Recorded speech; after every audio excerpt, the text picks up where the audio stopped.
All right, race number 5, second leg of the quaddie.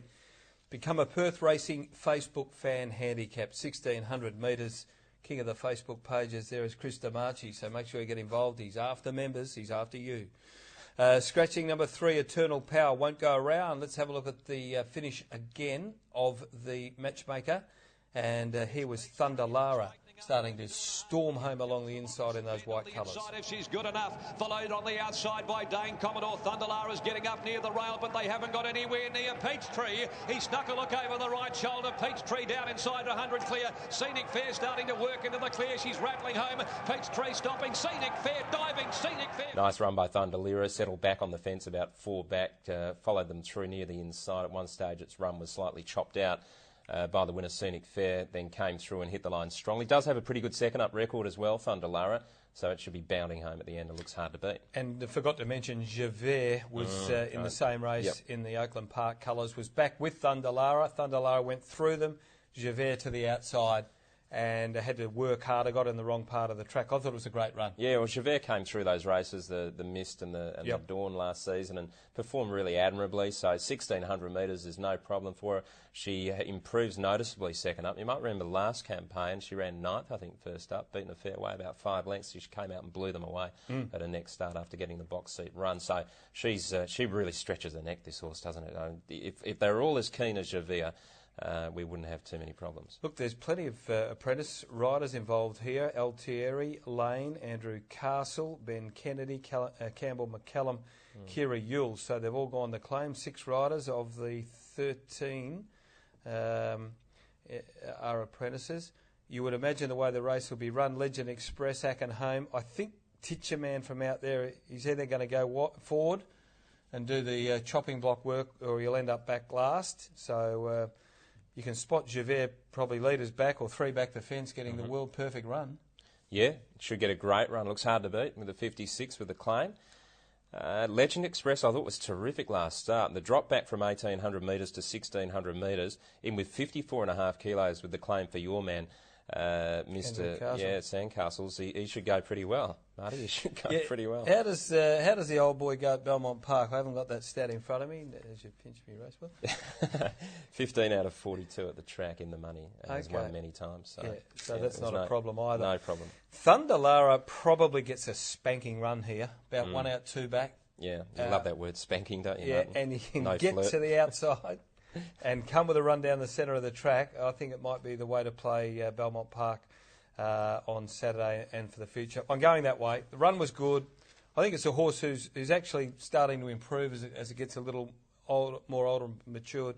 And I'm going to tip it. 7, 1, Javert, just gets a right run. 5 Lunar Module, race last Saturday, better draw, blinkers on, might get a 3 back the fence sort of a run and play a part.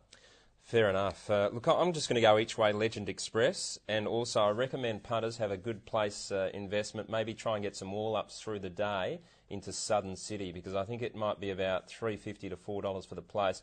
Its last run behind Seas Control was a terrific effort, had to make a long, wide run, and to battle on and run second was a really good effort. Would that be on a 1/9 basis? Would you have anything at all to win, No. just in case? Not at all? Oh, maybe. Yeah, you probably could go the 1/9 or the 2/8. 2/8. Okay, but it's not a 3/7. No. Race number 6, the Perth Racing Members Handicap, 1,400 metres. Time to go 4:02 and 80 plus, Welter. And here we'll have a look at 2 horses that are in very good form. First off, last Saturday, Estiate in that hot welter. Just couldn't run down Sleepwalk, but it was a mighty effort. Called upon, and then a length and a half to Sleepwalk, who's starting to run on very well. Noble Steed behind them, 2 to Estiate, and also making up good ground is Grey Monarch. No point going too much further back as Sleepwalk hits the lead from Shock Value, and then Estiate, but it's Sleepwalk going inside the 70. The leader from Estiate closing. It's Sleepwalk desperately ridden from Estiate diving. Well, this grey by McFlirt is just racing in ultra consistent form. Unlucky not to have won a string of races this campaign, and this effort behind Sleepwalk was terrific, considering some of the horses behind, like the likes of Tudor Lad and a couple of others.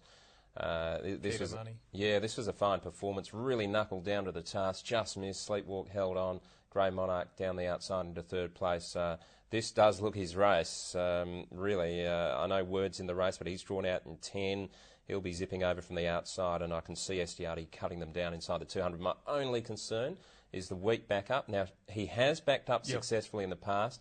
A couple of times he hasn't quite had the same amount of dash when he's backed up within a week. Right. McFlirt's, they're pretty tough. They're having a terrific run at the moment, as Mungrup's stud red and bred horses are. So let's keep an eye on McFlirt's progeny at the moment. Let's go to Word, though. This horse has enjoyed its best campaign since coming across here to the west for John Gangemi. 1100-metre win here, just went to the front. They couldn't catch him. They balance at the 350. He gave him his head, and Word kicked 2 in front of Ken Isle, sticking close to the inside.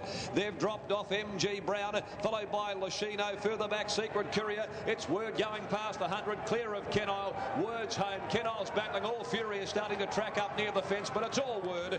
Word, too brilliant for... Yeah, nice performance by Word. Was able to go to the front, as he often does, and just ran them into the ground in the purple colours. Never really looked in doubt over the final stages. This looks a harder assignment, though, up to the 1400 metres. Sometimes I like the leaders when you know they're going to get a soft run over the 14. But I think with another clanger in there could just bring Word under. If another clanger wasn't in the race, you would think Word would just be able to do what he liked out in front. You can double the odds for Word because another clanger's in there. Yep. And these two are the clear leaders, Word and another clanger. They clearly get away from the rest of the field. Maybe it's Beat the Storm next in, I'm not sure. Estiarte would want to position up.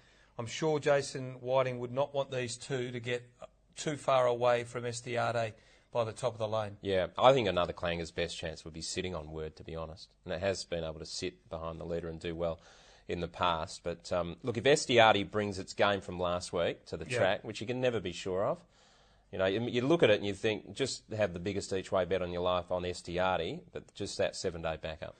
Scenic Fair, what do we do with the mare? Just from the barrier 8, I'm not sure what Pike does. Her natural pattern is to get back off them a little. I've got Estiarte probably leading up the one outline, so if he goes 40, he'll hit the breeze, or he'll get caught 3 wide. So just doesn't look like it can pan out for Scenic Fair. Yeah, probably not, and a little bit of a harder race as well. Okay, so numbers here. I'm going 6, Estiarte, 7, Word, 8, another clanger, and 10, Scenic Fair, 6, 7, 8 and 10. 6, 7, 8, 10. Yeah, I'd go with Estiarte as well. I think I think it's actually going to be reasonably short, probably about $3.20, $3.30, would you say, Marty? I'd be hoping to get $3.50 a little before bit more. I got involved. Yeah. So Estiarte for me. We haven't mentioned Beat the Storm, who's drawn 1. Won the Batavia Sprint up there win. at Geraldton. Yeah, solid win. Carried 58 on that occasion, so it goes up a couple of kilos, but loves this sort of gate. Loves Belmont Park. Yeah, Belmont can just get a soft run, and Diamond Dan's in the saddle as well, and we've spoken about him last week. And one more to mention, we'd better throw the old boy in Striker, and just for Wes Cameron's sake, he loves the horse. Barrier 2 zoomed home again, was a very big sectional last Saturday. Yeah, drops a little bit in weight as well. Lexicon Gold's in there with some claims, down to 51 kilos, carried 55 last start, so it goes down 4 kilos on that Rocky Range run. Just thinking, there was one last week that... There was one. Give him a jelly bean. What was the one last week? You declared impossible, then you tried to get out of it, and then... let's move on. We'll move on to race number 7. Let's move on. Well, let's go south. Okay, here we go. I did try and extricate myself from that comment about Proud Falcon being impossible because it had drawn 16. Yeah. Immediately after I said it, I realised that the error of my ways, and being the harsh right-wing man that you are, you just refuse to budge on it. And the Trevor Andrews stable as well. You can often get, if you get one wrong on radio, it's normally a Trevor Andrews horse. That's true. That's true. He sort of doesn't mind getting the target on your forehead. So after they backed it from 10s to 5s, he pulled me in and he said, "How's your mate Belly going now?" Did he really? Yeah. He did he? So, he had the target on my forehead and on my heart, and in a very tender place as well. I don't think they were really worrying about it, Rich. They were enjoying champagne and counting their money.